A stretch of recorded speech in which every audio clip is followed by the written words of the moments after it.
I want to acknowledge all the organizers of this event, our partners from the Loretto community, and from the Feminist Task Force. You'll hear from them both later. I want to thank our jurists for taking their time, for traveling a long distance to get here to be with us today. A special shout out to South Wings. They're awesome. South Wings will be flying. The weather didn't cooperate yesterday, but our jurists, those who will be here tomorrow, will be flying as well. I want to thank all the groups that have provided support for this event, and the names of those groups are on the back and/or foundations, and we couldn't do this without all the support, and certainly without the support. A lot of OVEC members just signed up and said, here's some funds, I can't make it, but make sure others are able to attend. So we're grateful for that. The importance of this event. Well, you know, I think putting mountaintop removal and the harms and the impacts of coal on trial is long past due.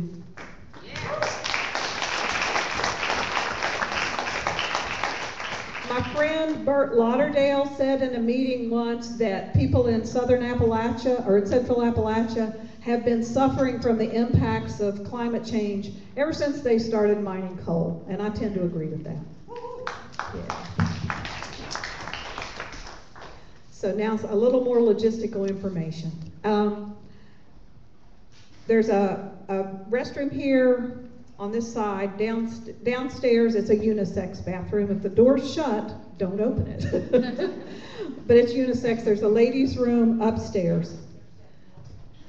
I want those who are speaking today, witnesses. Andrew, could you please stand up? Where's Andrew? There he is. He is your timekeeper. And he's going to, we're trying to really keep this moving and on time. I know we're probably in this, we're optimistic.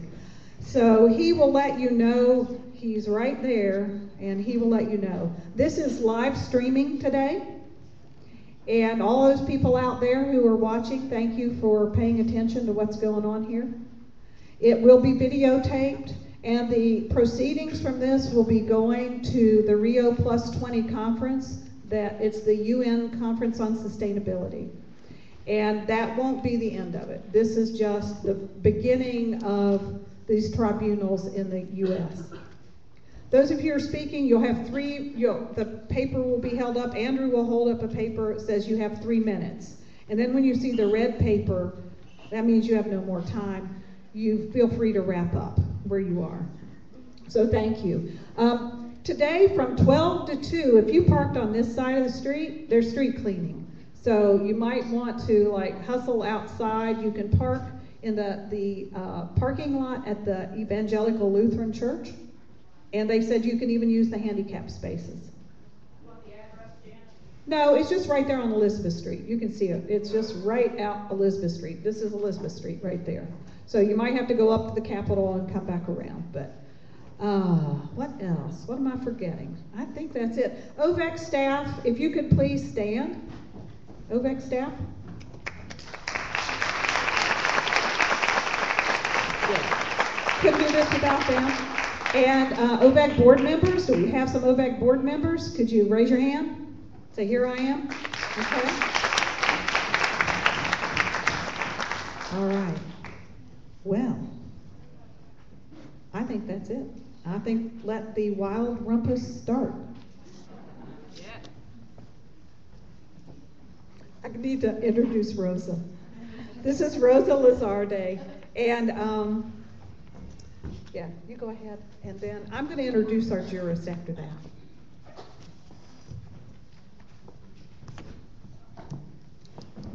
Thank you, Janet. And it's a real privilege and honor to be a collaborator in this effort. It was a fantastic process, and as some of you know, for us, the Feminist Task Force, this is the first time that we're doing a tribunal in the United States. So let me tell you a little about the Gender and Climate Justice Tribunals.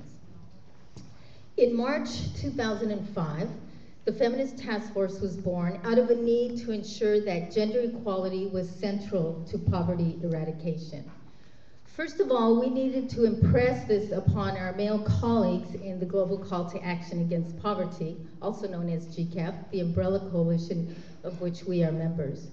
Secondly, we needed to ensure that the voices of women were heard, and further that women were not only partners in GCAP, but visible and viable partners in this coalition. The need to be heard did not stop there.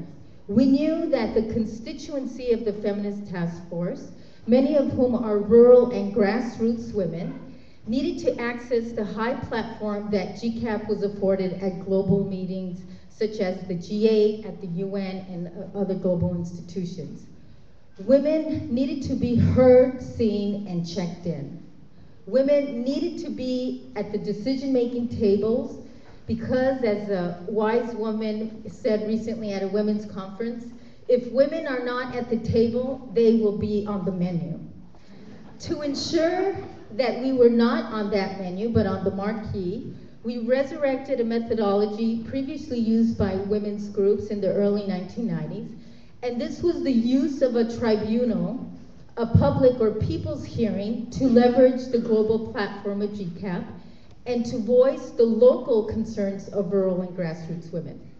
The tribunals are a means to voice concerns, share stories and women's experiences, to present testimony and documentation about a critical issue, to raise awareness and propose solutions.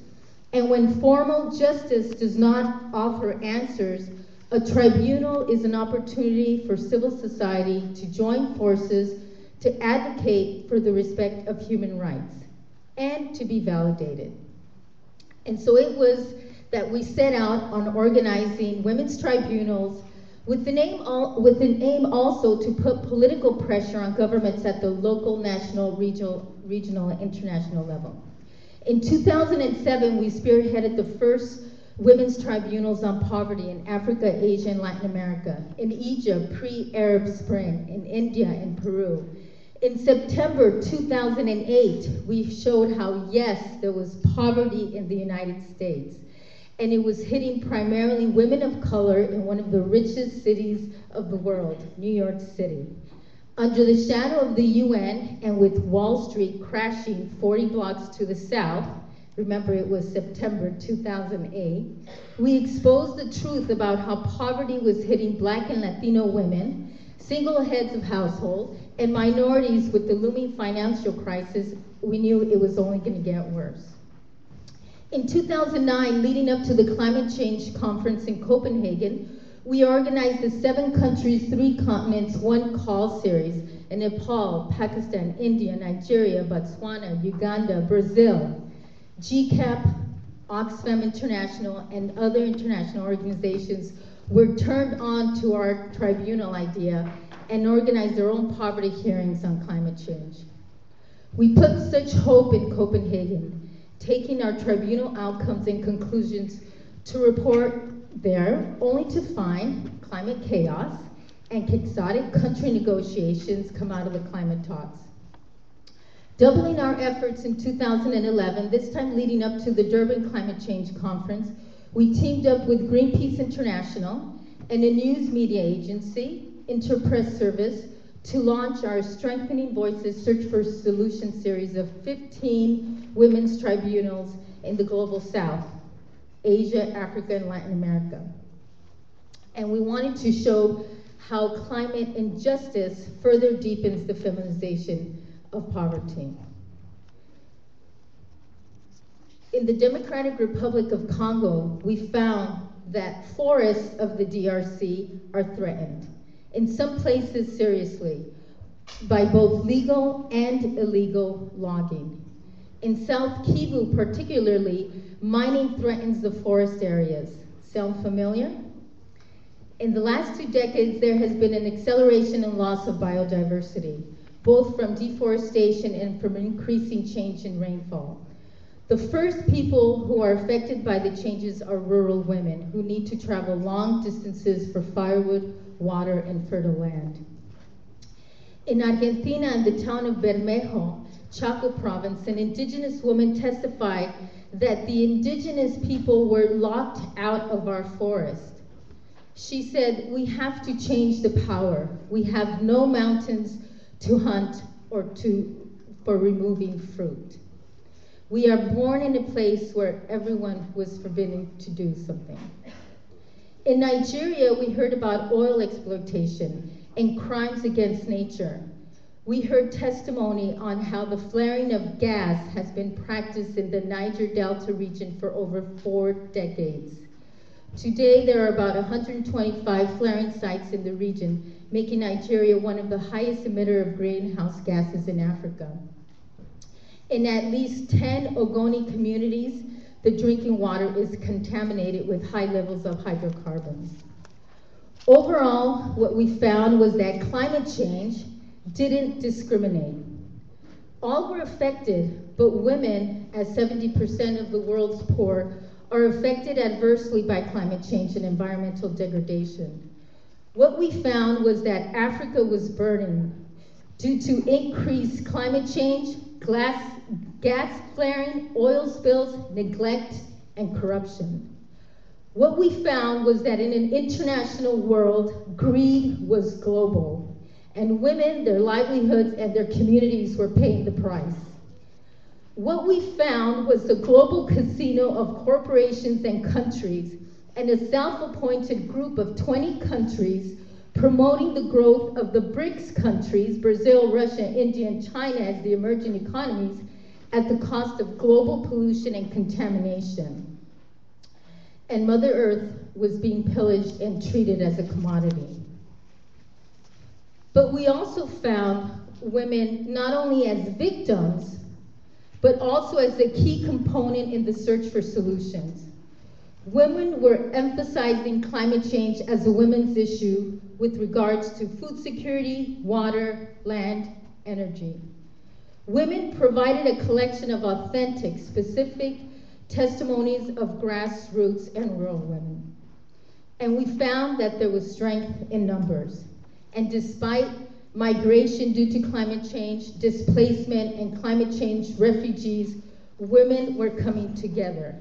Strong women coming together to mobilize and to move and renew mountains, to point a finger, but also to make a fist and speak truth to power. So let's get this show on the road and hear from strong women from Appalachia. Thank you.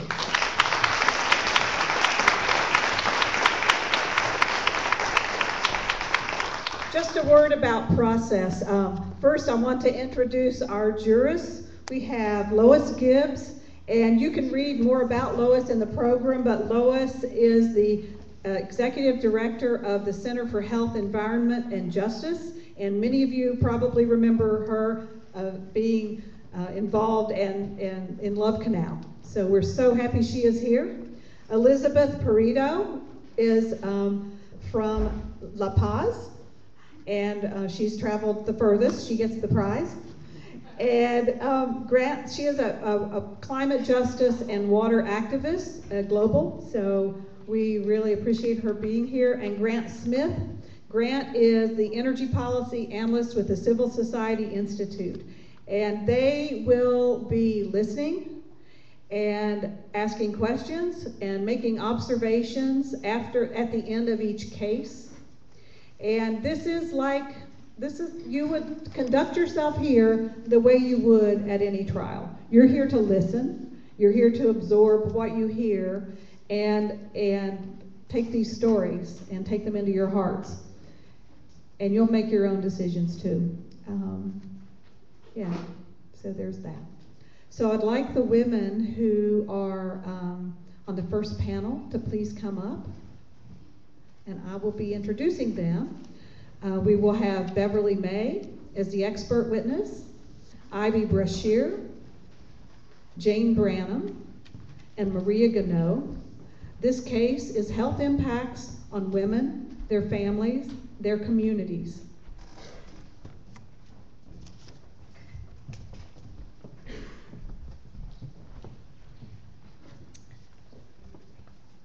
Good morning.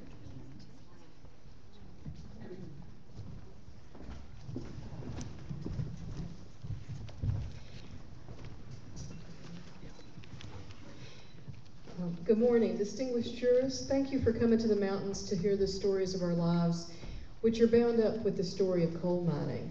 I'm Beverly May. I was born and still live in Floyd County, Kentucky, and I'm a family nurse practitioner. I've been charged with presenting the current research on the impact of coal mining on human health. Being neither a researcher nor an epidemiologist, I have no claim to present myself as an expert witness, except for this. My very first memories are of seeing blasting at night out my bedroom window as a coal company destroyed our hillsides over the objections of my parents. That was 1963, and I was 5 years old. For centuries, coal was brought up from under the mountains, but during the early 60s, a new and crude technology was developed in which the mountain itself was ripped and blasted away from the coal. For over 50 years, surface mining has deforested the mountains, buried and poisoned the streams which supply our drinking water, and unleashed millions of tons of diesel fuel used for blasting into the air and the soil upon which our lives depend. We who live in the mountains remain as horrified by this devastation as my family was 50 years ago. But only in the last 6 years have we begun to understand the human toll of mountaintop removal from the perspective of public health research. First, we should remember that chronic stress has profound ill effects on the body. Long-term stress, which is really just another way of saying living constantly in fear, causes the immune system to fail. It causes a release of the stress hormone cortisol, which in turn increases the likelihood of heart disease, gastrointestinal illness, high blood pressure, and depression. There are many other ways living near a strip mine can make you sick, but the daily exposure to blasting, confronting fast-moving overloaded coal trucks on narrow roads, and dealing with lost well water is more than enough stress to take a toll on a mine neighbor's body and spirit. Knowing this, it was not surprising when Dr. Michael Hendricks at West Virginia University reported in 2007 that people who live in counties with high coal production are more likely to be hospitalized for hypertension and chronic lung disease. Then in the same year, he released another peer-reviewed study which found higher rates of chronic heart, lung, and kidney disease in counties with the highest levels of coal production. In 2008, there was another report looking at the relationships between human health and coal production. Dr. Hendricks looked at age-adjusted death rates in coal-producing counties and found that those rates increased with increasing coal production.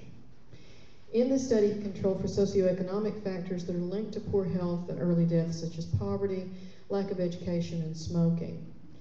These socioeconomic disadvantages caused an increase in mortality in the counties with the higher coal production, but there was an increase in mortality beyond that. In total, there was an extra 1,600 deaths in the coal fields every year. The researchers concluded that what mine neighbors have long suspected, that elevated mortality may also reflect environmental contamination from the coal mining industry. Several studies have also focused on the relationship of coal mining and cancer. In 2008, a study appeared linking lung cancer to high coal production while controlling for smoking. Anyone who has lived or even visited a home near a strip mine knows there's a constant problem with dust wafting in from the mine site itself or falling from trucks. It settles on porches and gardens and shifts into homes. It gets kicked up every time a car passes by on the road. It turns out that the coal contains impurities such as arsenic and cadmium, which are known causes of lung cancer. Last year, researchers from the University of Kentucky found 3 clusters of increased rates of lung cancer in that state. The most prominent cluster was centered over the coal-producing counties of eastern Kentucky. They found a 21% higher incidence of lung cancer while controlling for age, gender, and smoking, and concluded this disparity could be due to environmental exposures related to coal mining, such as arsenic. Dr. Nathaniel Hitt led a study which linked failing ecological integrity of mine-impacted streams to higher rates of respiratory, digestive, urinary, and breast cancers. This is especially frightening in East Kentucky, where the Kentucky Division of Water has found that 95% of the streams coming from surface mine areas have impaired biotic integrity.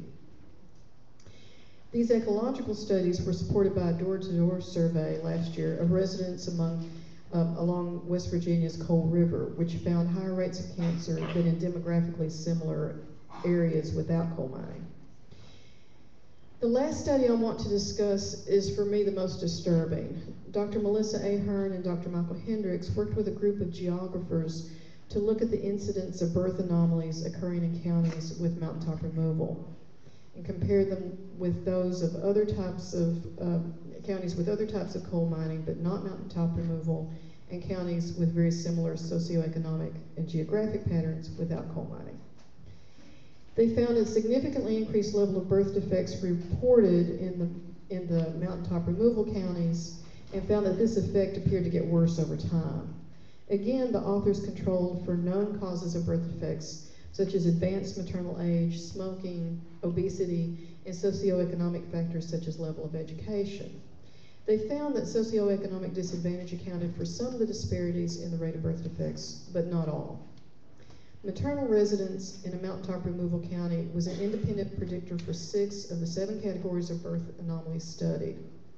The effect was particularly pronounced for cardiorespiratory defects, with a rate ratio nearly double that of areas without mining.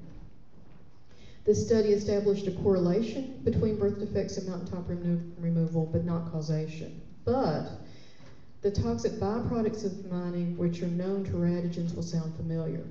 Arsenic, iron, aluminum, and lead have been found in well water and streams near mines. Coal slurry can contain mercury, arsenic, barium, and lead, and contaminate the groundwater.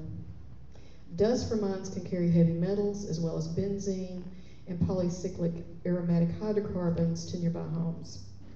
There was a 26% increase in all types of birth defects in the 1.8 million birth records studied from 1996 to 2003. But in the most recent year's study, 2000 to 2003, the rate was 42%. That the effect appears to be getting worse makes sense, given what we know about the water quality after streams have been lost to mountaintop removal. The mine sites continue to leach heavy metals and other contaminants for decades after reclamation has been completed. And every new permit issued adds to the cumulative burden of environmental damage and poor health outcomes in mountain communities. All of the research points to what mountain people have known since surface mining first began. It is not possible to destroy our mountains without destroying us. It is not possible to poison our streams without poisoning our children for untold generations to come. The research is not complete, but there is more than enough research to justify an immediate moratorium on mountaintop removal. As you listen to our stories today, please remember they are not isolated episodes of harm, but part of a web of exploitation by the coal industry, coupled with collusion by all levels of government. For every witness you hear today, there are hundreds more whose voices have been silenced by intimidation and defeat.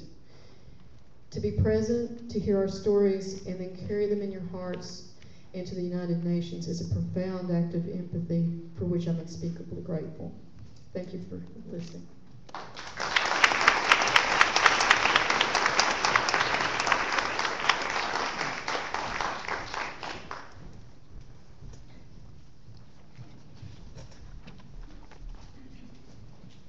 Welcome. My name is Ivy Brashear. This is what I have to say. I have lived all of my 25 years in the hills of eastern Kentucky, and for a good portion of those years, I have known that if I were to have children, I'd want to raise them in the hills where I grew up. Now, I'm not so sure about that.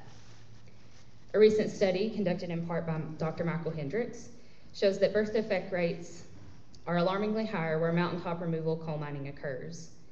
That encompasses the entirety of Central Appalachia. It's not that the finding necessarily surprises me.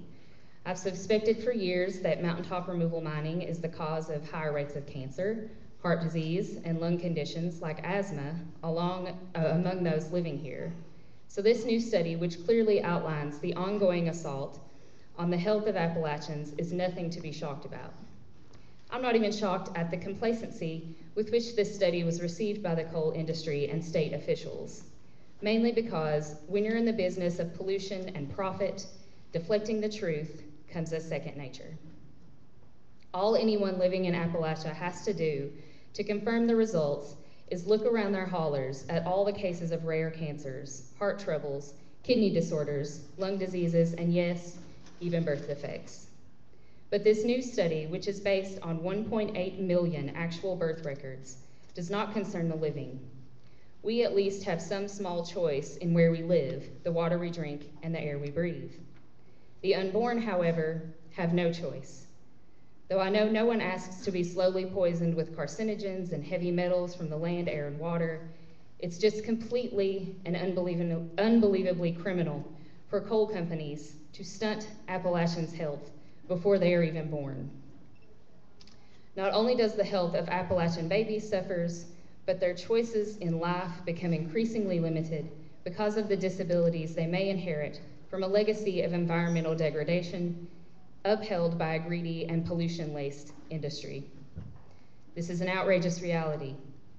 But what truly enrages me most is the knowledge that every coal operator in the region is completely aware of the pollution they are dumping into the air and water. They are also completely aware of the true effects on human health those pollutants cause. I will never be convinced otherwise, especially after a coalition of environmental groups exposed over 20,000 blatant violations of the Clean Water Act committed by the two largest mountaintop removal companies in the state. Coal production is on the decline in Kentucky and throughout Appalachia, but until the coal runs out, there's going to be a troubling and disturbing undertone beneath the mining and burning of coal, an undertone that we as people of the region can no longer condone, excuse, or ignore. There are alternatives to mining and burning coal. The technologies for renewable energy production free from high levels of produced pollution do exist and are viable alternatives to coal. We must advocate for options in how our energy is produced. We must fight to save our land and water from a daily deluge of poisons dumped by the coal industry, and we must support a diversified economy that will help us break the shackles placed around our good health by the coal industry and state officials who condone their harmful actions. We need healthy babies to help us create a bigger and brighter future for our region. If we don't stand up for ourselves, then we must stand up for future generations, whom we now know are being attacked and assaulted by the coal industry before they are even born. I will have to make a lot of important choices in my life, but all of the major choices I will have to make, wondering whether or not it's safe to birth my future children in my homeland of Appalachia should not even have to register on that list. I, nor any other young woman who wishes to have children in the place of their own birth, should ever have to think about the ramifications our future children might have to endure simply from living where our families have lived for generations. And I would add to this that this is not just a regional issue, this is a global issue. When one region of people is affected by environmental destruction, we all suffer for those harmful actions. And that's all I have to say. Thank you.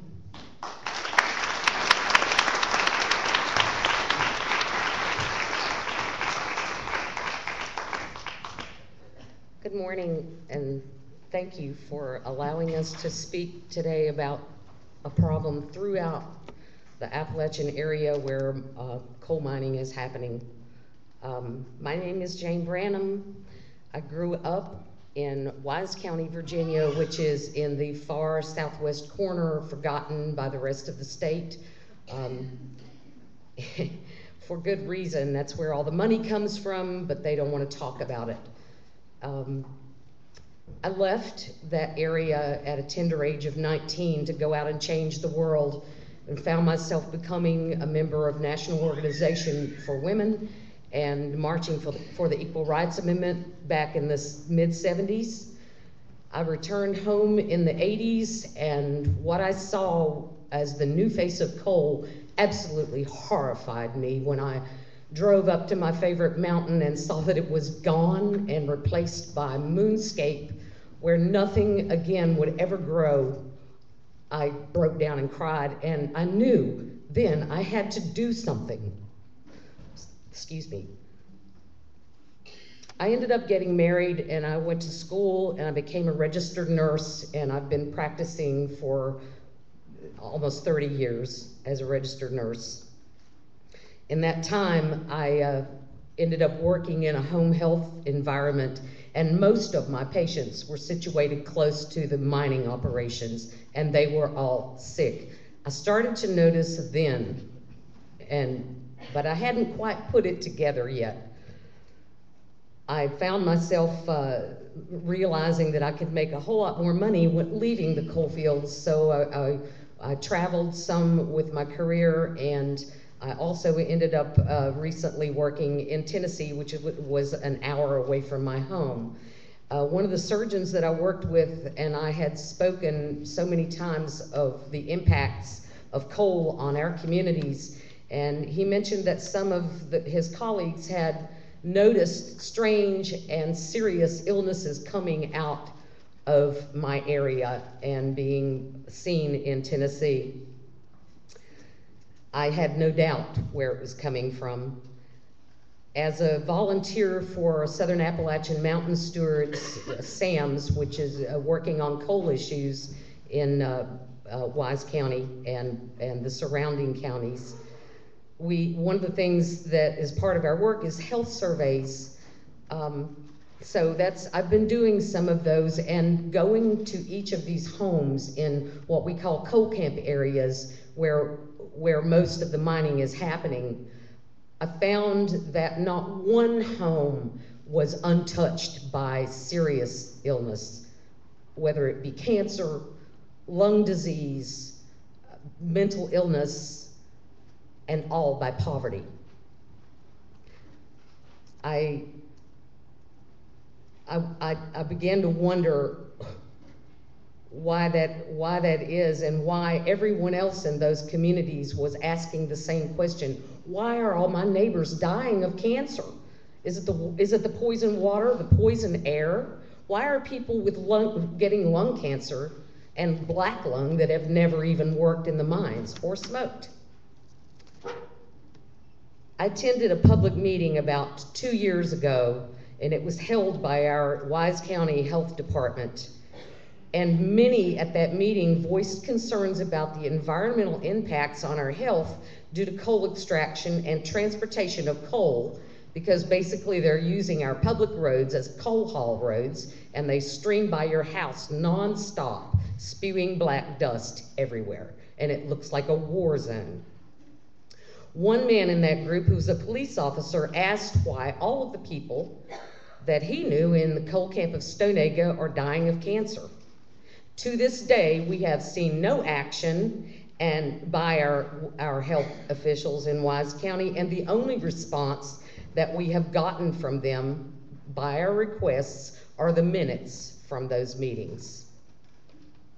Nobody wants to talk about it. Why is a 15-year-old girl in the coal camp of Exeter dying of spinal cancer? Why was a man in coal camp of Dunbar, he went to a local hospital to seek pain relief from cancer, and he was told, if you don't pay up front, you don't get treated. Sent him home with 3 pain pills.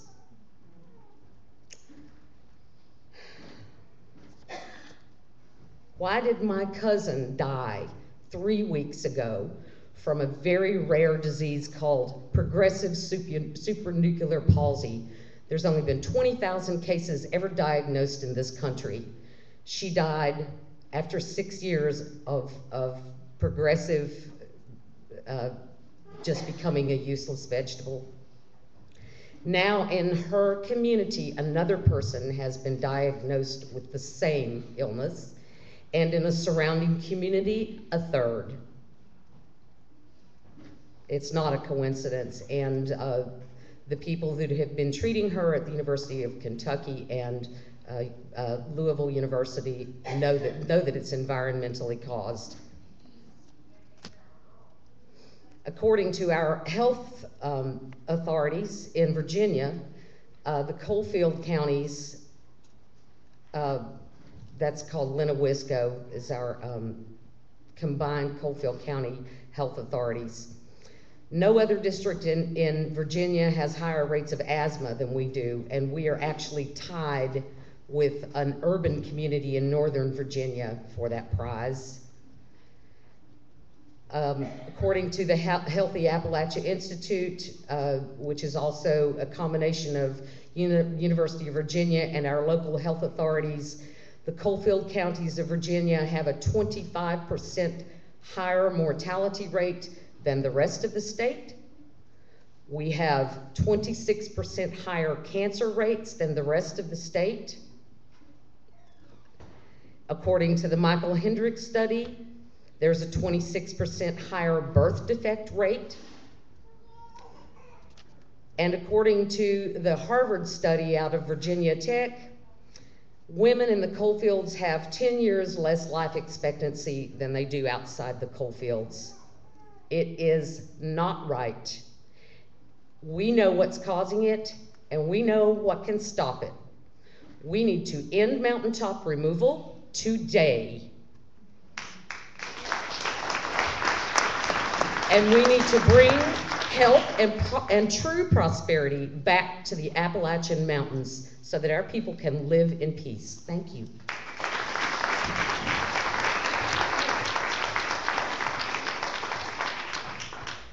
Hello, my name is Maria Gano. I'm an organizer with Ohio Valley Environmental Coalition, and I'm the board member of South Wing. So, yeah, we've sort of we've been working on this on health studies now for a long time, and a lot of this work began with the curiosity of the people that's living the impacts. I'm sorry. Thank you, Janet. She's my boss. But yeah.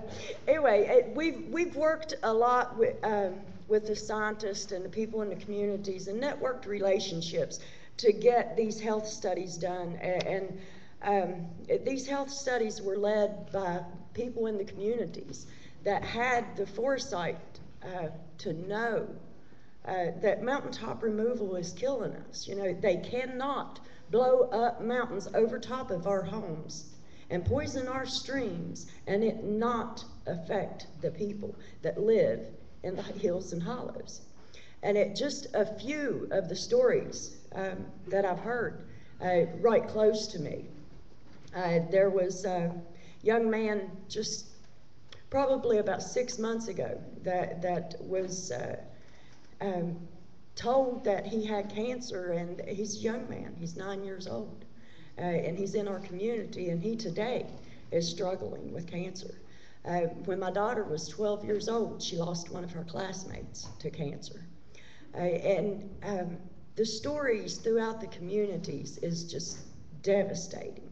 And I'm sure, like the three ladies that spoke before me, this is something that you carry with you all day long, every day. It don't leave you.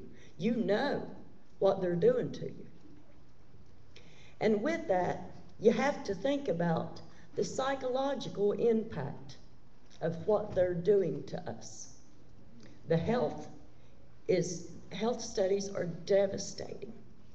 Getting information, when they collect dust out of your yard and expose lab rats to it, and the lab rats die of cardiac failure, what does that do to you? Think about that. What's it doing to our state of mind? What is it doing to the spirit of Appalachia? Think about that. Mountaintop removal in 2000 began directly behind my home, 3,500 feet from my home. Jupiter Coal Company blew off 600 feet of the peak of the mountain that shadowed my home. Through that process, myself and my children stayed sick constantly. My daughter, over breakfast one morning, she had terrible sinus problems. Of course, she was breathing rock dust, coal dust, ammonium nitrate, and fuel all day long, every day in our home. This is an assault on my family for coal. That's what that is. One morning over breakfast, my daughter was eating. She had had a terrible time with her sinuses, and her nose literally exploded in her breakfast plate. And it was because of the membrane inside of her nose being cut from the silica dust that she was breathing in our home. Think about this. My daughter grew up living like this, knowing that she was being sacrificed for energy in this country. That is the real, true facts of what's happening. People, not only my daughter, people Appalachia-wide, if you live anywhere near coal, you're being sacrificed. And I think of the men that work these jobs. Some of them's my friends, some of them's my neighbors. And I watch as their health deteriorates horribly. 41-year-old classmate passed away 3 years ago. He was a picture of health. He never smoked, he never done drugs, and he never drank. He worked as a welder on a mountaintop removal site. And he died from diagnosis to death with 6 months. This is the price we're paying for energy in this country, when in reality, it can be free. We can harness the sun, and we can harness the wind, and we can give our children the opportunities that we had to enjoy clean water and to enjoy clean air. Without it, our children will die. We have a choice, and we're at a crossroads. We have a choice to make. If you love your children, and you love people in general, you love clean water, you love good, healthy land, you have to stand up. We as a country, we as a global community have a responsibility and an obligation to protect God's gift of life to our children, and that was water. In Genesis 1 through 31, water was the gift of life to all moving creatures on the earth. That includes our children. We cannot, and we do not have the right to pollute this water for our children. This is their gift of life. It's water that will unite the globe as a people. We, as community members, where this coal is being extracted, have no access to healthy water. In 2005, Ben Stout, a scientist here at Wheeling Jesuit University, said that in another 5 years, and keep in mind this was in 2005, in another 5 years, that coal mining would destroy the water in southern Appalachia so much that it would make it uninhabitable. Think about that. Imagine if no one can live here, then what? Who are they going to use to get their coal out of the ground then? We as a people, united, regardless of color, race, creed, we all drink water. We all breathe air. And we all eat food that the land produces. We have an obligation to the future, and we have to stand up and take that obligation to power, to the people that lead this country. The health studies that folks have been quoting, the coal industry responded to these health studies, finally. And it's pretty appalling what they said. What they said was that one of the things that wasn't taken into consideration in these health studies was consanguinity. Consanguinity, I had to look it up so you know. Consanguinity is inbreeding. Now that was the coal industry's response. The coal industry's response says we're unhealthy because of inbreeding. My bloodline is Scott-Irish and Cherokee. I don't see where they get inbreeding. Thank you.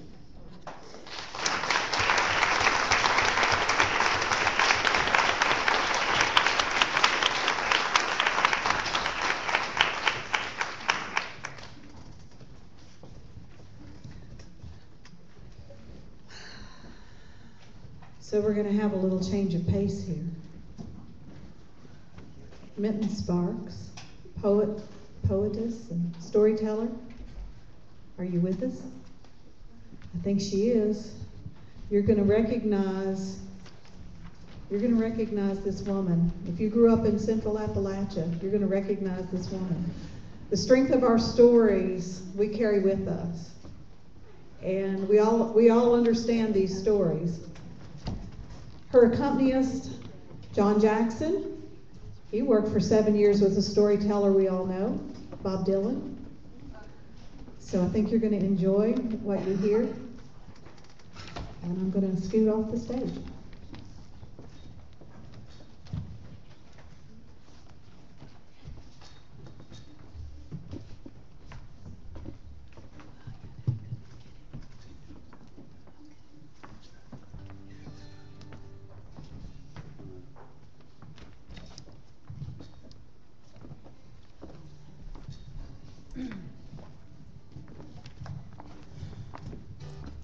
Nina walked this lonesome valley.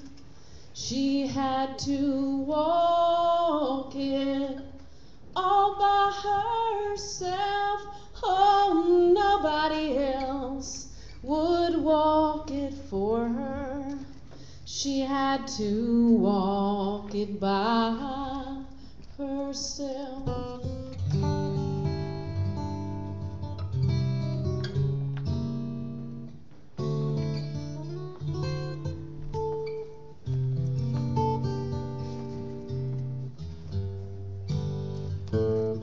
The church crouches in the crook of Dead Man's Curve like an old leather catcher's mitt. After the burial, huddled on the hill, my daddy read her will then and there. Now my Jebbo didn't have a lot, but what she had is what we got. She bequeathed me her genuine leather pocketbook, a bone bag that dangled off her wrist for years like a growth, a bunion or something. You'd have thought she was hauling state secrets or some other family's fortune, the way she policed that purse. Set it down, Mama. Might as well have been kiss my ass. In that woman's mind. Lumbering back to the car, I didn't get far before I knelt down in the Johnson grass and exposed her Tennessee tote sack to daylight. Chiclet spilled when I clicked open the clasp. A vial of pills rolled out in the grass. Some butter rum lifesavers in a narrow-toothed comb. Chapstick, shed keys, an old birthday card she'd gotten from me, wadded up Kleenex, and half a stick of double mint gum. What I really wanted was her rubber change purse. It's now probably on the floorboard of the hearse. It was red with a slit down the middle. She'd pinch it open, take her pointer and thumb, and then press the coins down into my palm when they passed the plate at church. It was there in the side zip pocket. I found a secret she thought she'd buried. An old love letter from a farmhand, Howard McDaniel.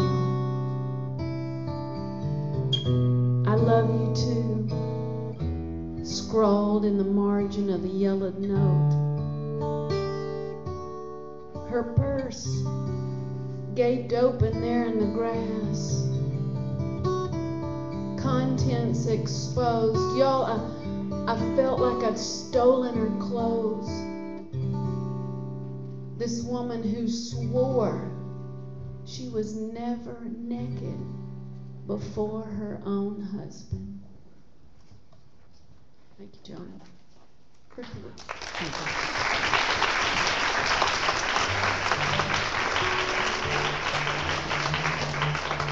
We are so honored to be here today and get to join in with this really important tribunal. I'm a storyteller telling stories basically about the women in my family, and I think every time I love joining with the other storytellers earlier, and when you start to hear the particular stories, it makes such a big difference. In my family, my mother used to call me every morning and just give me the update on my great aunts. And I remember picking up the phone one morning, and first thing out of her mouth is, "Well, your Aunt Trella's trash." And thus ensued this story. My Aunt Trella was blind in one eye and can't half see out of the other.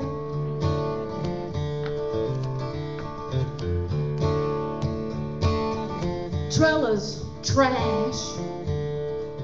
Kinfolks punctuate the line with pork rind fingers.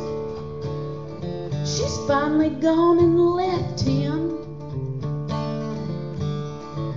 leaving lies, told Arkansas style, hissed across the party line. She's over there sleeping with the help at the nursing home. Every time she visits her sister. 91. Half blind. Buck naked. Bare boned. Under that frayed house coat. She tripped over it as she sprawled into the cab, hauling a handful of wild daisies clear across Little Rock. I heard he beat her, treated her just like his slave, made her tape Reynolds wrap over every peeling window in that rundown house. What? To keep out the light. He kept it out all right. Till dark was the only hand Trella had to hold. 10 years back, she fired a shot at Frank's Ford window. Gravel was flying, insulting the bruises already staining her cheeks. The hell she did. That rifle kicked. She sang Amazing Grace. Into the smoke, she casually blew off the barrel of the gun. 'Cause she'd won for a minute. Late that night, he was rattling the door. "Do you want some more, Trella? Do you want some more?"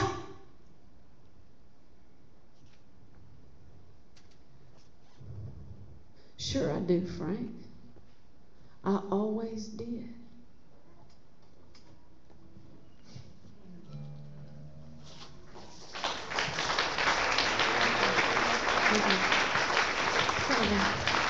It's kind of a hard story to clap for. I don't know. So if you start to think back about the people in your family, I was really moved by the woman before me speaking about the people in her family and how just dreams we have. I have a lot of great aunts, and my grandmothers both had these unrealized dreams. And I had one aunt in particular who I don't know if anybody here remembers the CB radio or still using it. Yeah, anybody here have a handle? Yeah. That was such a big deal in our family. I mean, you had to get a handle before you came in, and that was sort of to get in the house, you had to say your handle. They're not doing that so much anymore, but they were for a while. Anyway, so my Aunt Dixie pretty much, she spent all of her time on the CB radio, and this is one I wrote for her called Dixieland.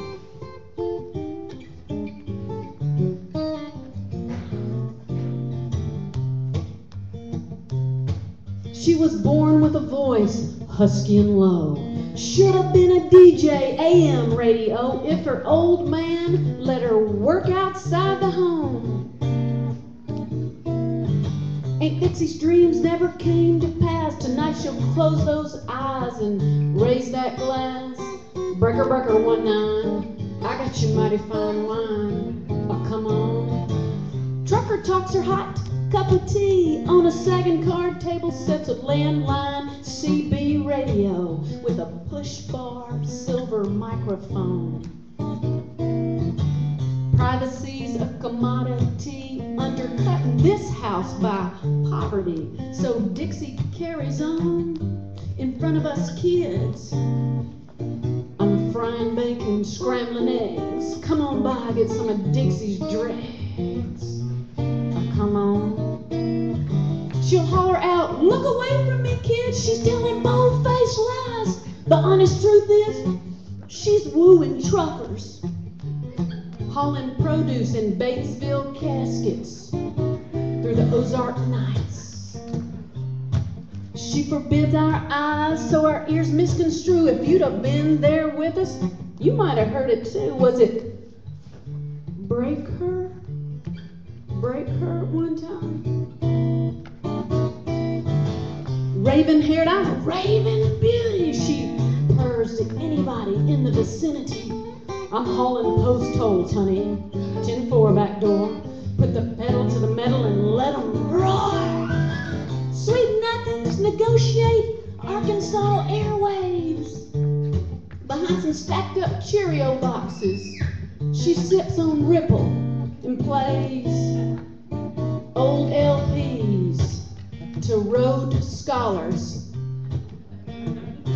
turning the pages of night.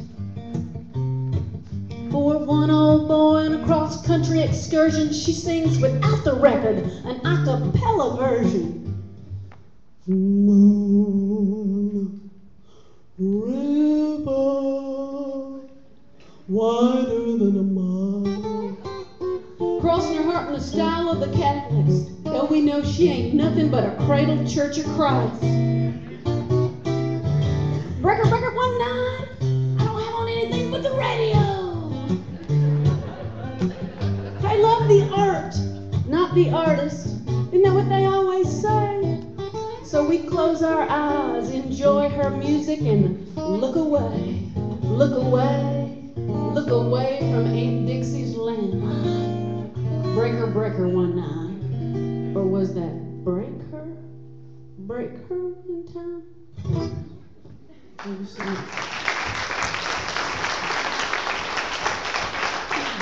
We'll be back later.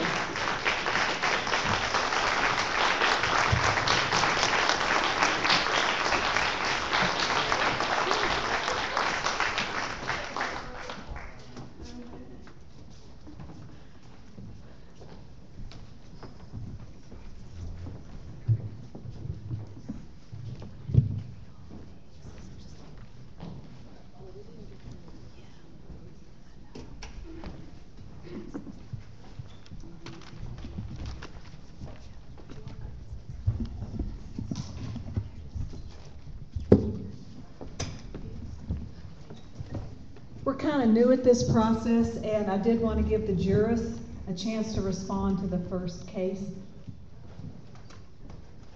and to talk to the witnesses. I mean, They could either be in their seats or raise your hand or whatever. All right.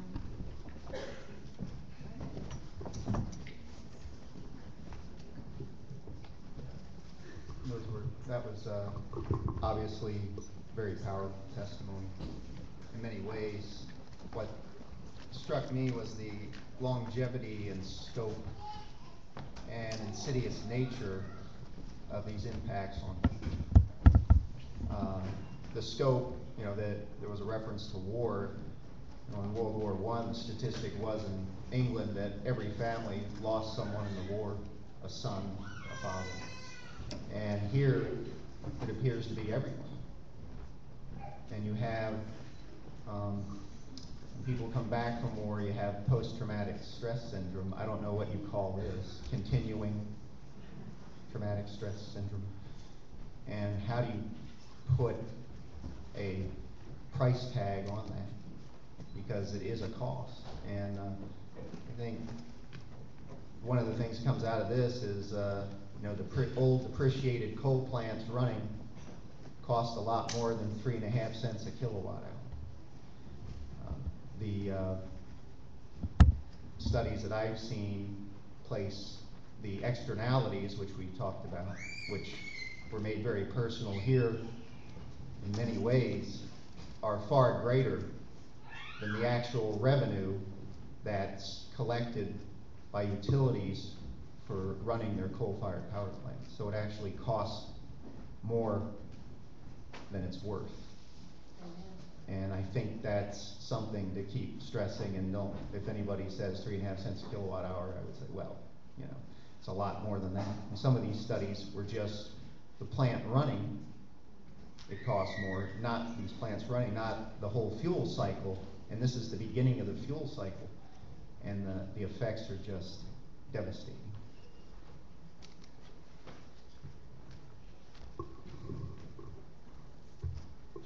Okay, first of all, I want to thank the Ohio Valley Environmental Coalition for organizing this, the Appalachian Alliance, the Women's Task Force, the Loretto community, and especially the women that are putting all their energy to bring us this moment. Instead of the energy that kills, you are offering your country the energy that brings us hope to change these unfair conditions and to stop murder and devastation. Coming from Bolivia, I am really touched because it was in Bolivia, in Potosí, where this kind of mining began after colonization. And it meant for us thousands and thousands of people, of indigenous, died in that mining industry.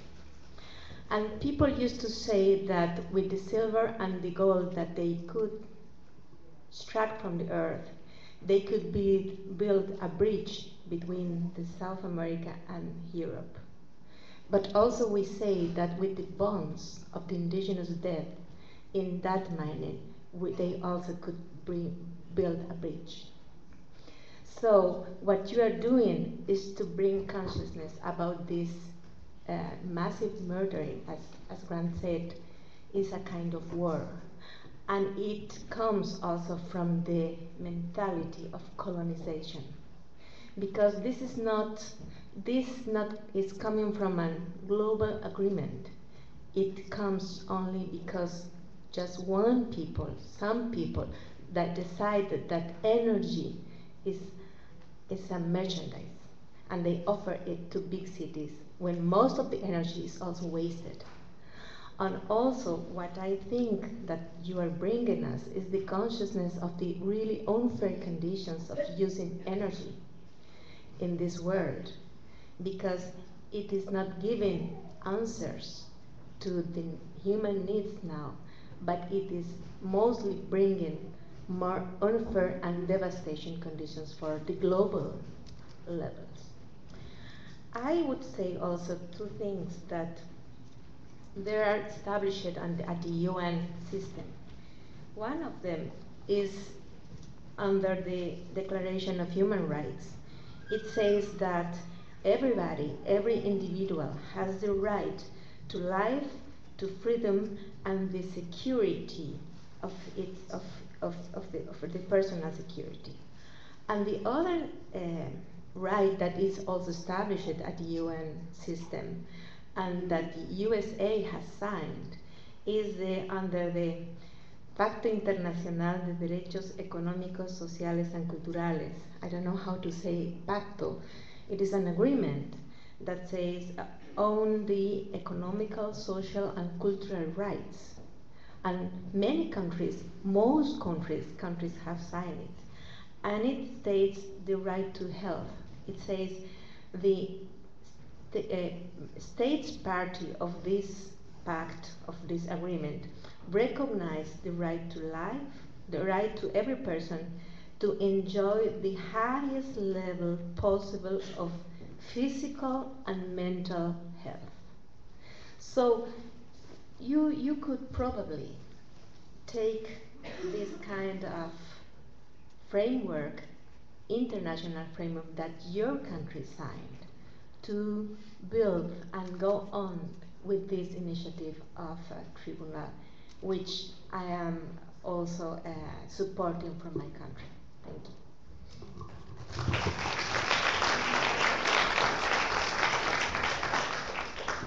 So we're just about out of time, and I don't think I need to add much more. I have to say that I was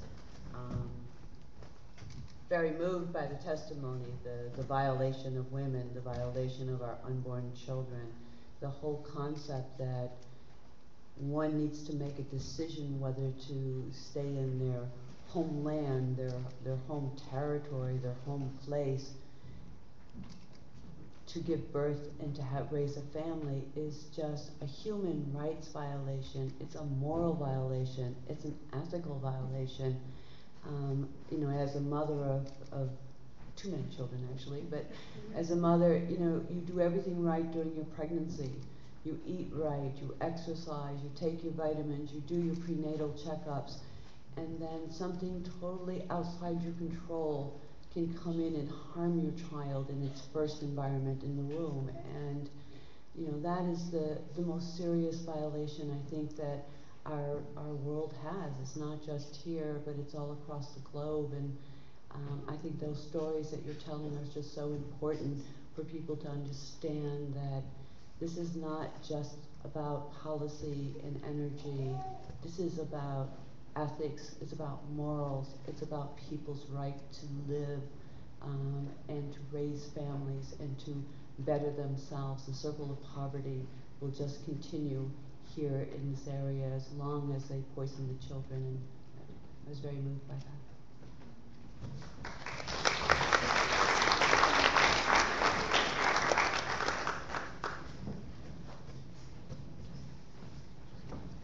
So if our next set of witnesses could come forward. And I do want to point out to all of you, in case you have not seen the agony of Gaia, that as you're getting your lunch or during lunch at some point, take a really close look at this piece of art that Jeff Chapman Crane is sharing with us. And Jeff, if you could stand up, I don't know where you are. Are you in the room? Yeah. All right, good.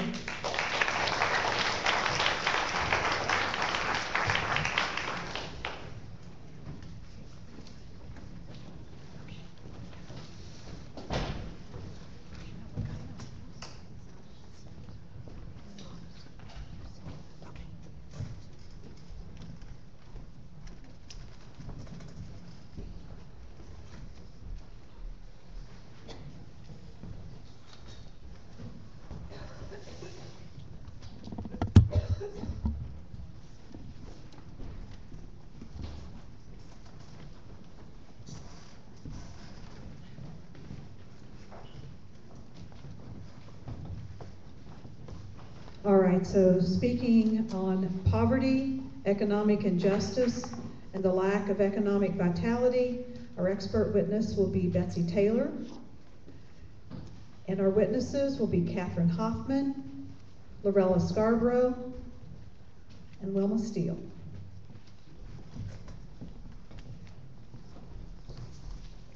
It's a real privilege to be here with you today. I'm going to be talking about many very tragic things, but I wanted to start with a photo that can evoke the great natural and human assets of Appalachia. Okay.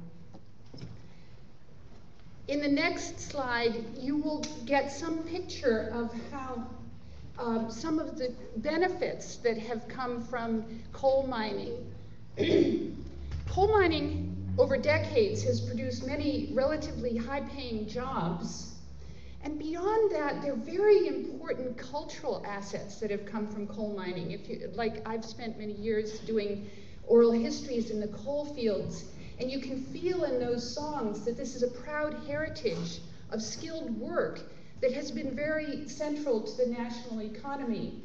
And it's built very rich social bonds, strong traditions of neighborliness, and we've seen some of the cultural creativity that has come from that in storytelling. It's also, the coal fields have also had vibrant multicultural and multiracial communities as people have come from all over the world. So these assets are very real, but look at this map to see where Appalachia, the coal fields, fit into the national economy. On the left, you see all the counties that show up as in color are categorized as distressed under the Appalachian Regional Commission's definition of distress, which means long-term extreme poverty. The darker counties are the ones where many people have not been able to finish high school. Dark brown means that over 63% of people have not finished high school. Red means that over 50% have not finished high school. And orange means that 40% have not finished high school. Where do you find this extreme economic and cultural marginalization? In 4 kinds of communities. Native American communities in the West and Southwest, communities near the Mexican border, largely Hispanic, and communities in the old plantation belt of the Confederacy. Central Appalachia, you also find it, but in the areas from which coal has come over the last 80 years. The last slide you showed the statistics for 1990, which was a relatively prosperous year for Appalachia. This slide shows the most recent data in Central Appalachia. Distress has deepened. Yeah, you've gone too far. Yeah, so you can see on the right, on the left, it shows the rates of poverty. Okay, next one. I also would like to highlight this in global comparison.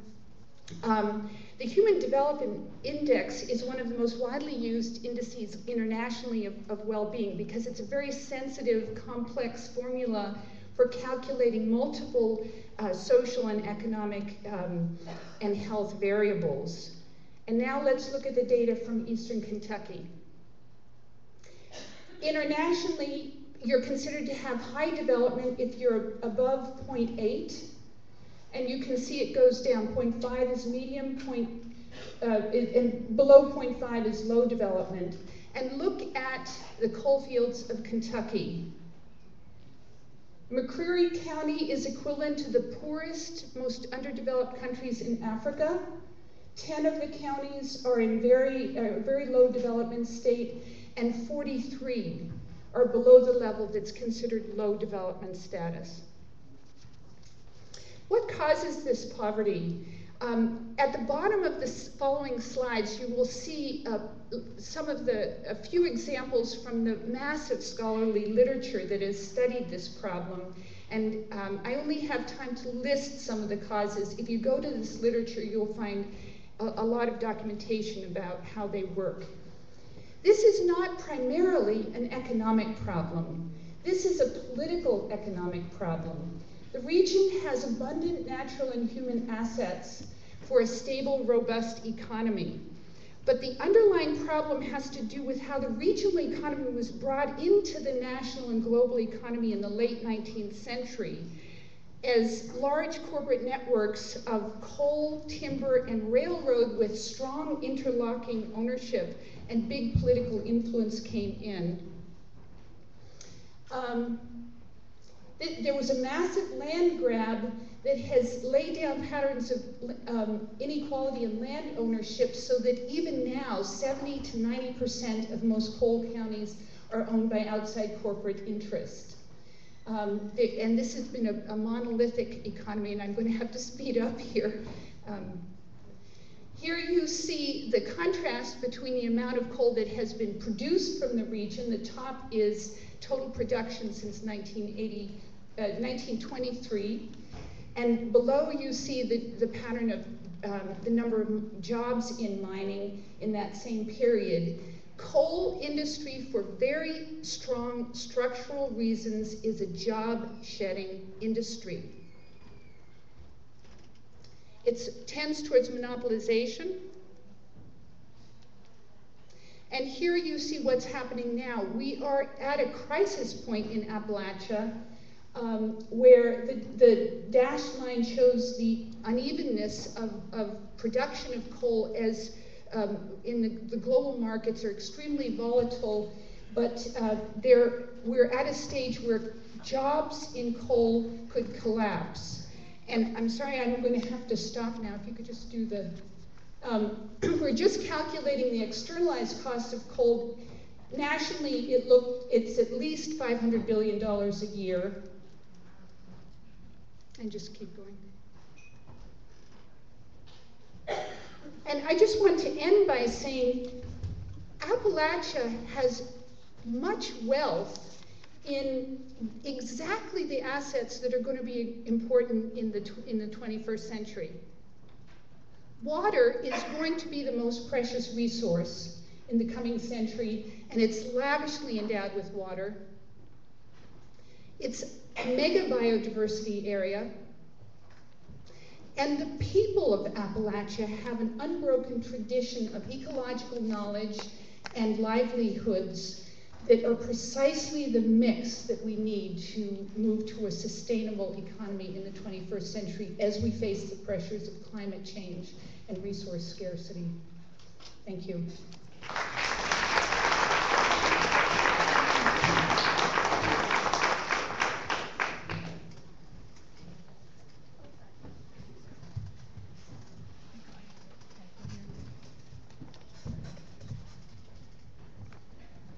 It's an honor to be here, to see all these wonderful faces, because I know that everyone here is genuinely concerned with our state and our livelihoods and the way we live. My name is Catherine Hoffman, and I live in Fayette County presently. I moved from the Kanawha Valley in 1979 to get away from the pollution of the chemical industry, and I thought I had moved to paradise. And I really had. Where I live in Fayette County is the heart of the whitewater rafting industry. Our tourism is our economic engine presently. It used to be coal, and as a result of that, everyone, almost anyone over 50, is very coal oriented. So I thought I'd give you a little idea of what it really takes to try to do something about a situation. My family is based in coal. Both my grandfathers mined coal. My grandmother on my maternal side died with black lung, though she never worked a day in the mines, but she lived near a tipple, washed granddaddy's clothes, and cooked with coal fire. My paternal grandfather died in a train explosion on his way to the mines. He lost 2 daughters and a son-in-law with typhoid from polluted mine water. So I know the cost of coal. But that was before, 100 years ago. And when I moved to Fayette County, I thought it was the same. I thought, well, that was all 100 years ago. That won't affect me now. And I live in this wonderful place, and it's clean, and it's beautiful, and all the critters come down into my yard, and it's just exciting to live here. But unfortunately, in 1991, my husband and I and daughter were in a terrific automobile accident.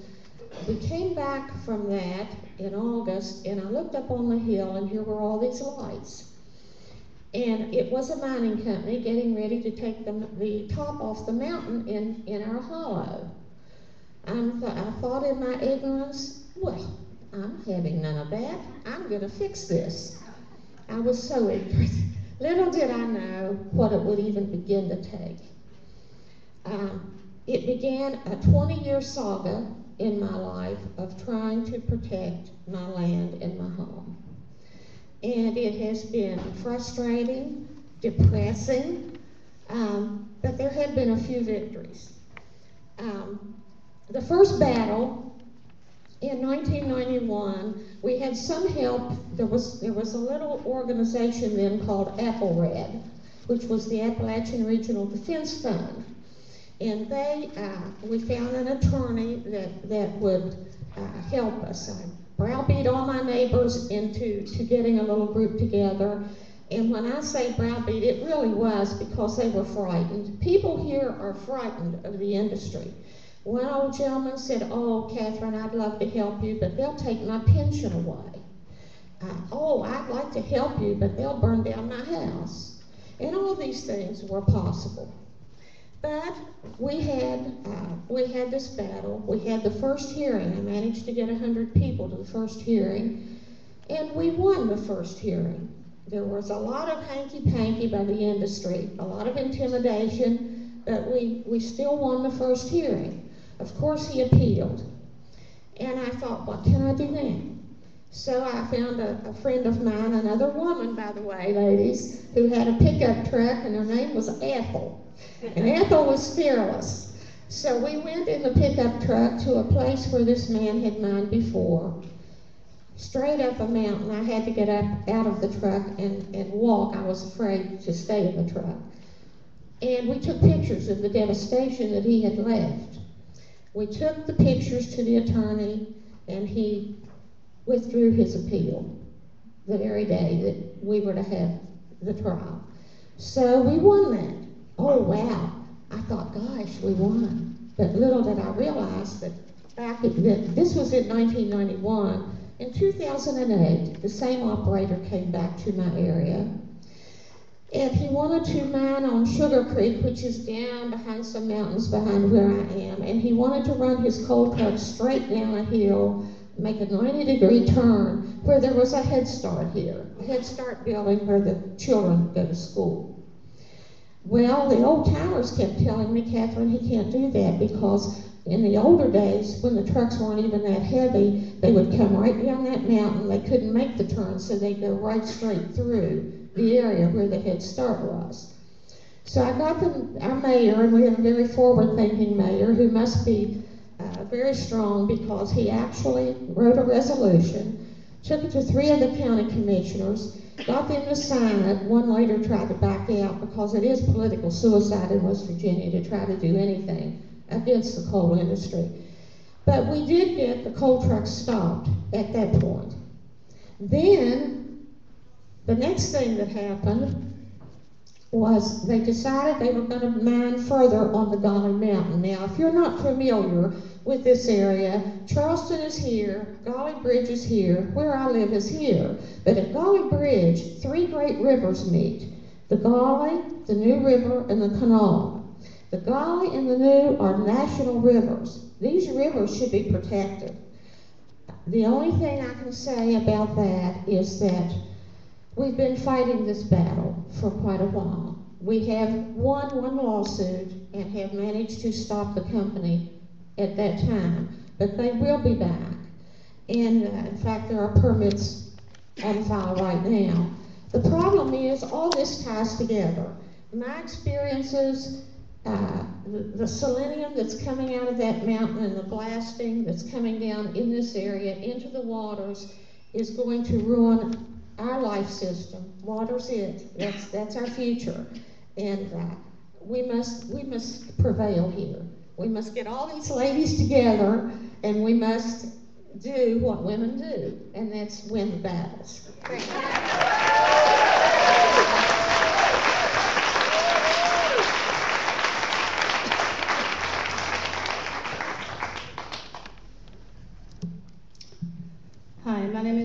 Scarborough. And normally I don't read my statement, but most of the people in the room know that if I don't, I can go well over my 7 minutes, and Andrew will be standing on his head. My name is Loretto Scarborough. My husband spent 35 years as an underground union coal miner, and he died of black lung. My father, my grandfather, my brothers, my cousins, and my son-in-law all are or were coal miners. I am West Virginia born and raised, and I live in southern West Virginia in a very heavy coal-producing part of this state called the Coal River Valley. As a mother of 4, I was a stay-at-home mom for 26 years, and I loved being at home taking care of my family. What happened to me is what happened to thousands of people throughout Appalachia. We've been thrust into a movement because the coal mine moved in next door. In 2007, the 4th largest coal producer in the United States applied for a permit to blow the top off the mountain right behind my house. I realized I could no longer sit quietly and peacefully 3 miles up in the head of a holler in Rock Creek, West Virginia. That's H-O-L-L-O-W, but we call it holler. Every day in West Virginia, the coal industry detonates millions of pounds of ammonium nitrate and fuel oil to blow up our beautiful mountains. Over 2,000 miles of headwater streams have been covered or destroyed, and over 500 mountains have been decapitated throughout Appalachia. Thousands of indigenous people live under these explosions, breathing in the bitter taste, the coal dust, and the silica. Silica is released when the rocks are blasted apart, and it attaches itself to the lining of your lungs and can turn your lungs into concrete. I have friends who have babies who are awakened from their afternoon naps by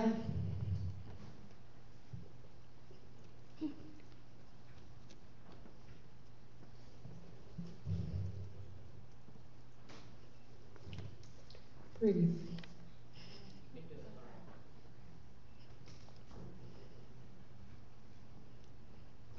By the sound of the explosions on the mountains above their home.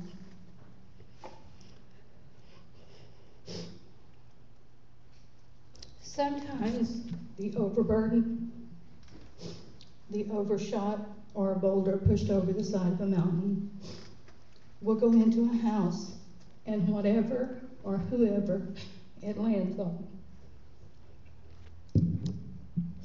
we lose forever. This was a case of a 3-year-old boy sleeping in his bed in Virginia, and a mother standing in her kitchen in Fayette County, West Virginia, seeing her son for the last time before a boulder came in and landed on him.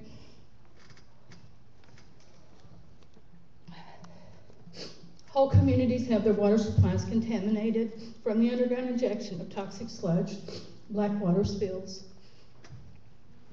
and acid mine drainage. Our homes are split apart and foundations crumble for less than 10% of our nation's energy supply. How can we be expected to maintain any type of emotional or physical normalcy living in what's equivalent to a war zone? One thing I want you to take away today is you need to understand that we don't live where they mine coal. They mine coal where we live.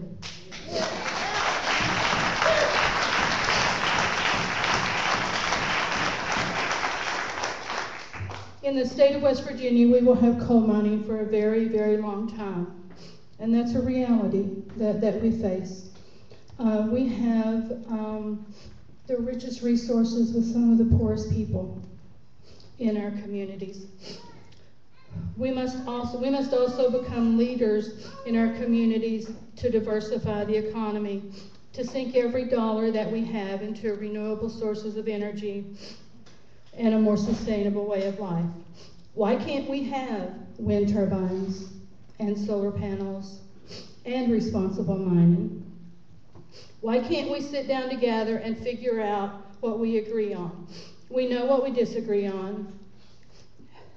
If we're going to salvage what's left and begin to rebuild communities, we must park our demons at the door and begin the process of moving forward. Every day when I stop at the local convenience store, I see this black shirt by the register, by the checkout counter that says coal. It's all I know. And that's one of the saddest things that I've ever seen. Because why is it that in heavy coal producing areas, coal is all we know? And I'm going to take the liberty of disagreeing with our expert witness here, because Betsy used the term coal fields.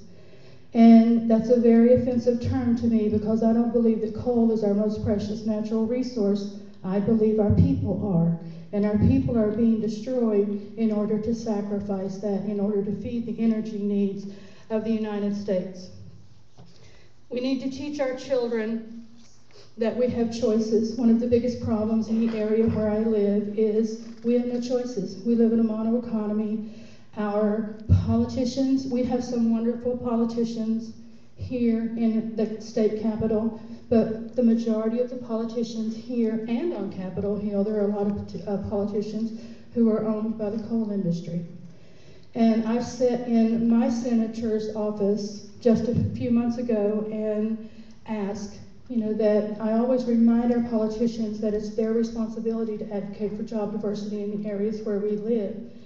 And Governor Joe Manchin informed me that we have a lot of coal in the state of West Virginia.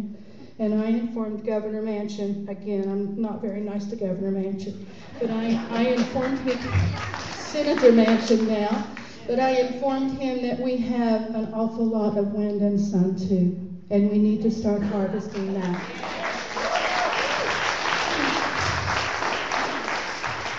What drives me today is clean drinking water for my children and grandchildren. Nothing else matters. If you can't breathe the air and you can't drink the water, and that's what we're here about. Thank you.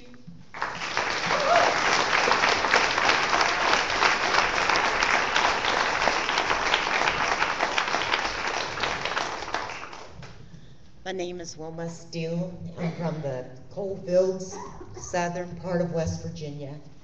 And you've seen West Virginia on these charts, low economical, all of those things. Well, we live at the bottom of West Virginia, where there was the richest amount of coal, and of course the poorest in the whole state.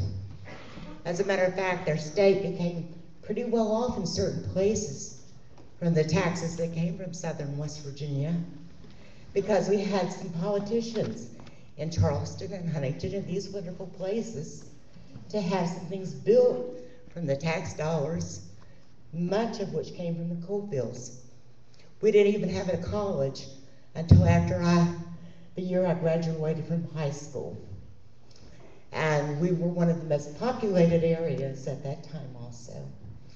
Well, I brought my Bible with me. I want to tell you a little story. When we used to study the Bible, we'd get together in our house, we'd sit and talk, and there was an old preacher that had a real good sense of humor, and we were looking at something and we said, well, why can't people see that? And the old man reached in his pocket, he took out $1, he laid it over that scripture, he said, can you see it now? So today, the scripture I have it laying over is the love of money is the root of all evil, which while some converted after, they have erred from the faith. They have plundered themselves and through it many, many sorrows.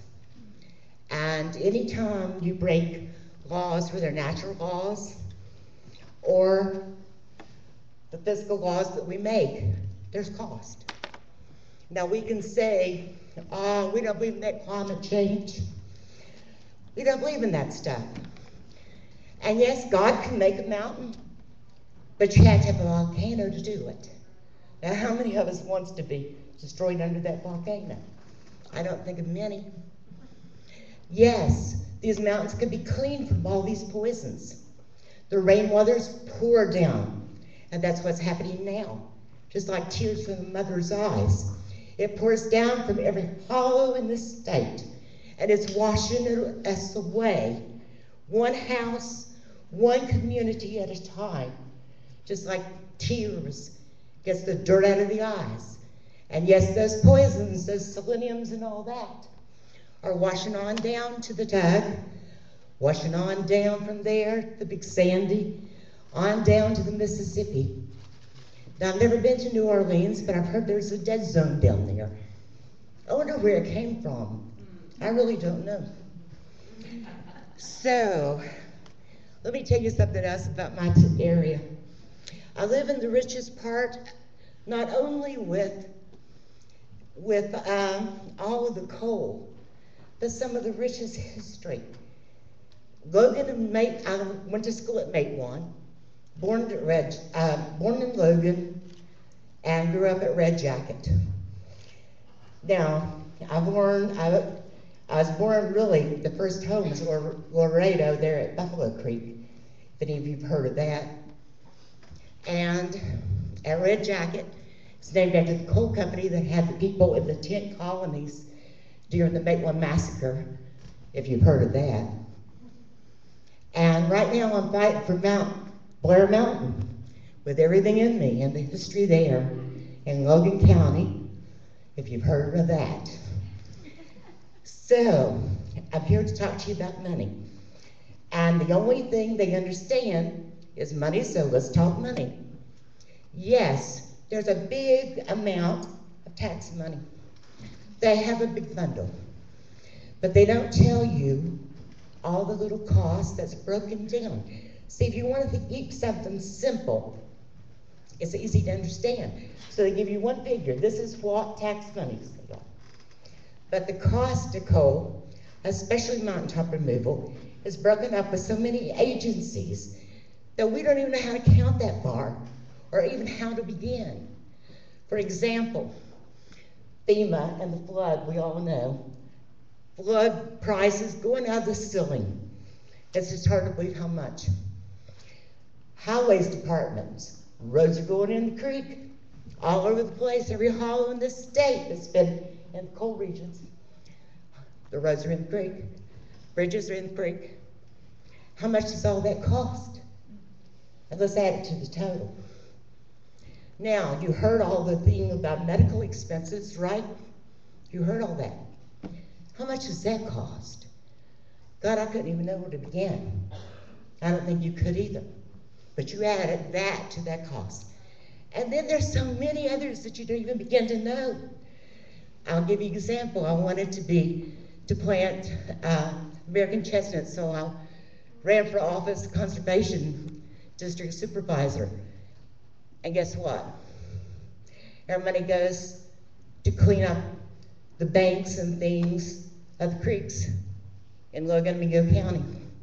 Now, how can I argue against that? I want us to prosper. I want us to have something when coal's gone. But when your neighbors has been flooded out, how can you say, I want to plant trees? Well, you can't. And, you know, the same way with the history. The history will teach us things that we need to know.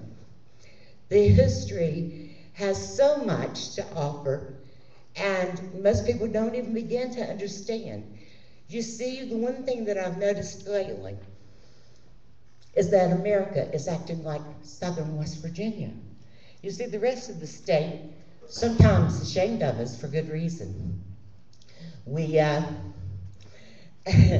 just voted for the prisoner instead of for Obama in our counties, and that's reason to be ashamed of us. But you know what? We're led by fear. But if you look around in America today, you'll see that same fear everywhere. They're acting just like southern West Virginia does, and so are your counties. As soon as they lose jobs, as soon as they don't know where the next bill is coming from, or what's going to happen, that's the way it is. Now, at my door in Mingo County, I cannot tell you how many people's been there. I don't know how they found me. I never left Mingo County for long, or Logan. I love these places. but they keep finding me. And I want to show you a film. This is a girl from Ghana, Africa. Just like so many of the others, it's made it to my door. And I remember us sitting out on the porch and listening to the water. And she told me, when you hear the sound of this water, you will think of me. And I do always. I'm going to show you a film clip of another woman that was with this group. She's got a lot to say. Absolutely beautiful. Thank you. Okay. I'm born from Ghana, a hydrogeologist, so I'm much more concerned about water. Water is life, it is everything, and we need to conserve it. And the moment the last tree dies, we don't have life. Everybody get on board. Let us all fight a common goal so that we preserve our environment and have life. Stop polluting the water bodies so that we can have good life. Okay, bye-bye.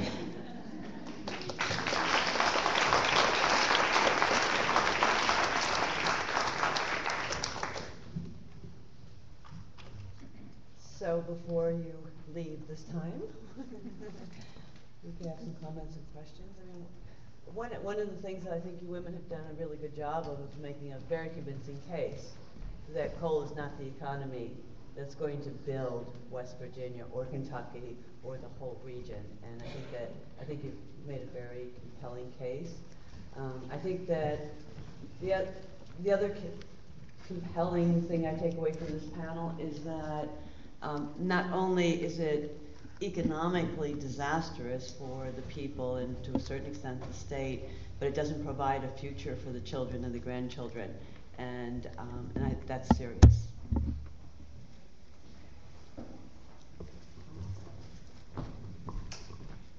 Well, it is very interesting to me, your visions, because you are talking that coal industry in the USA has bring lots of tradition, and probably it also helped the trade unions organizations. But the US has changed, and also the world has changed. And even the international agreements ask us to adapt. They have a whole chapter on the climate change convention of the UN on adaptation, and they ask us to adapt, but they don't adapt to the change that they need to. So I think that you need to demand to adapt the powerful to the new conditions. They have not to continue with this coal industry. And you know, the US is the only country in the world that haven't signed the Kyoto Protocol. And that Kyoto Protocol demands the countries to reduce their CO2 emissions, their global warming emissions. And it also demands to change and to invest in new technologies to change the energy, traditional ways of produce energy. And they don't want to do that because it means profit, and it is built upon the suffering of the people, as you showed. You have those tools to go on with these efforts to change your world. What was compelling to me on the first and second one is that mining not only extracts health, it extracts wealth in a very serious and penetrating way across the culture here.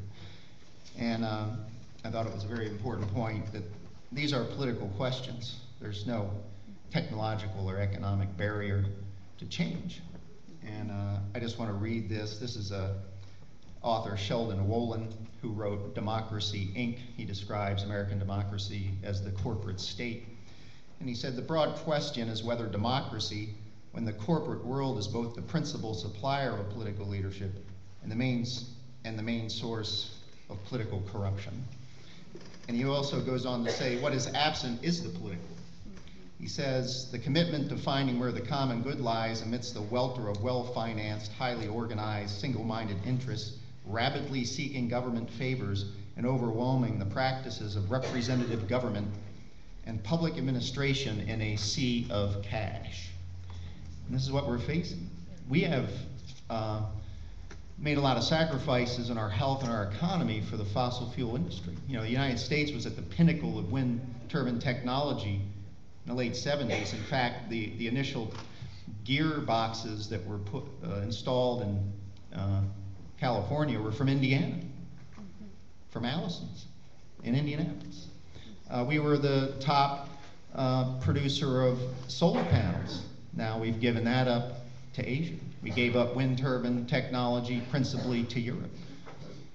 And what we have here is, and this is what Chris Hedges says, he's another author you should look into. He says, democracy, a system ideally designed to challenge the status quo, has been corrupted and tamed to slavishly serve the status quo. And that's what we're doing. No matter what we're doing, these guys come back. That's what the whole clean energy standard is about, instead of a renewable energy standard in Congress. Because what you do is you elevate, what do you elevate? You elevate coal, natural gas, and nuclear power to clean energy to maintain the status quo, and with that, all the subsidies and everything else that goes with it. There's no way. These people are not, they talk about the free market, but they're not willing to give up their market preferences. They have no compunction to create a level playing field. And this is a huge problem. We have enormous breakthroughs going through every day in solar and wind and battery technology for storing power to make it a lot easier to integrate solar and wind into our electric system. We have, the Civil Society Institute, where I'm employed, did a report that shows with current technology, you can get rid of coal easily within 40 years, probably sooner than that. And I just want to make the point that just up the road here in Bellington, West Virginia, there's a 32 megawatt battery storage station that's sitting next to a wind farm. And these are being deployed now. You don't hear that from the industry, you don't hear that in the press, but these technologies are being deployed. Look at Germany. They had a solar revolution. The next revolution they're going to have when they're getting rid of their nuclear power, and I would suggest looking at that, is storage technology. You watch Germany. It is possible. These are political decisions, and this can be overcome by people sitting in this room and across the country.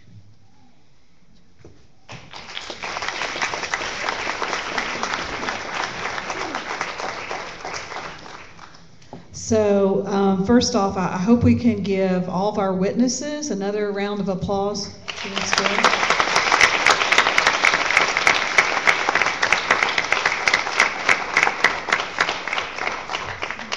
And I can't believe it, we're actually on time. And this is one of the most favorite parts of any event we do. It's time to eat. And some of you have some sad news. You may already have a ticket if you parked on this side of the street, but see me if that happens. All right, well, lunch looks like it's laid out.